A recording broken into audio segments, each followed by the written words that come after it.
as you get older, you really just want to be surrounded by good people. Good to you, good for you, and good for your soul. So, noon, nung bata tayo, syempre maraming mga kaibigan na dumaan sa buhay natin. Isip bata pa rin tayo pag di na tayo kinausap. Iniisip natin, hindi na natin kaibigan. Pag inaway tayo, iniisip natin, hindi tayo mahal. Tapos kapag siniraan tayo sa iba, iniisip natin na insecure. Ganon. Iba-iba yan.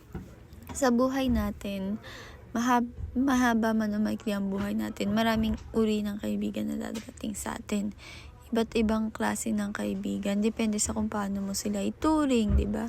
Merong childhood friend, yan yung nung bata ka, kaibigan mo, syempre. Pero habang lumalaki kayo, nagkakahiwa-hiwalay, syempre. Tapos, minsan nawawala na rin ng communication. Tapos, meron namang high school friend. Yung high school friend sa iba, tumatagal, sa iba naman hindi.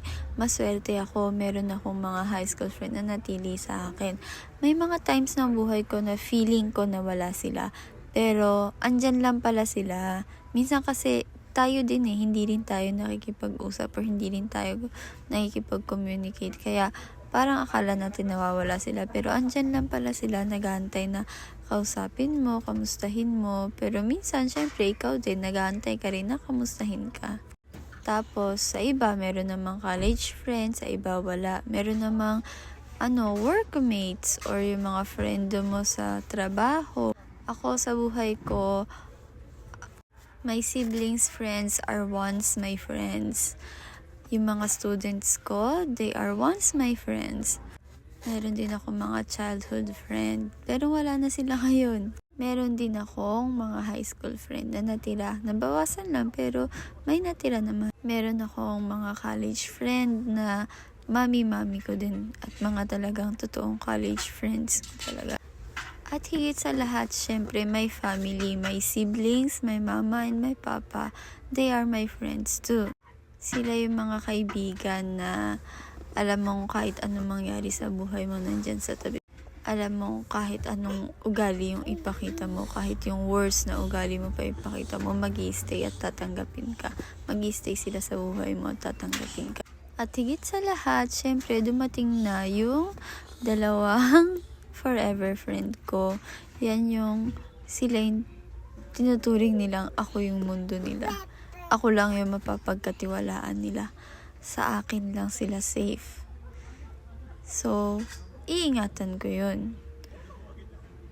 Maaaring magkaroon sila ng mga kaibigan habang lumalaki sila, pero kailangan may paramdam ko sa kanila na ako talaga ang truest friend na meron sila. Oops, muntik ako na makalimutan. My husband is also my friend nga pala. I forgot because he is also my enemy. My best frenemy. Kidding aside, so habang tumatanda tayo, isipin natin na iwasan na natin yung mga tampo-tampo at saka mga insecure, galit-galit. Kapag nagstay, kapag kinokontak ka pa rin, edi good luck, congrats. Let's just be true as a friend. Maging totoo lang tayo. Tapos, maging maaasahan, matatakbuhan. Pero wag laging available, ha? Alam mo naman, kapag lagi kang available, naaabuso. Kaya wag laging bigay, okay? Mga musta, paminsan-minsan, pero wag lagi. Suportahan din natin yung mga kaibigan natin.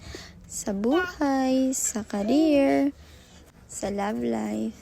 Pero wag natin i-tolerate yung mga mali nilang ugali. Sabi nga, kung tunay kang kaibigan, kailangan magsasabi ka ng totoo. Kaya kayo, kung may kaibigan kayo, ingatan nyo. Alam nyo, bibihira yung kaibigan na nagtatagal. Bibihira yung kaibigan na talagang dadamayan ka. Lalo na sa kahirapan, sa mga pinagdadaanan mo. Bibihira yung kaibigan na mangangamusta sa'yo. Bibihira yung kaibigan na nandyan sa tabi mo hanggang sa huli. Bibihira yung kaibigan na ipagdadasal ka. Hihilingin yung happiness mo. Kaya kung meron ka ng kaibigan na ganun, ingatan mo yun. My husband's father who passed away 10 years ago, he was once my friend din. Kahit nawala na siya. Doon sa Oaxaca niya, kinakausap ko siya. Nagsasabi ako sa kanya mga problema ko. Kasi he will never judge me. Cousins and also my ex-boyfriend. He was also once my friend.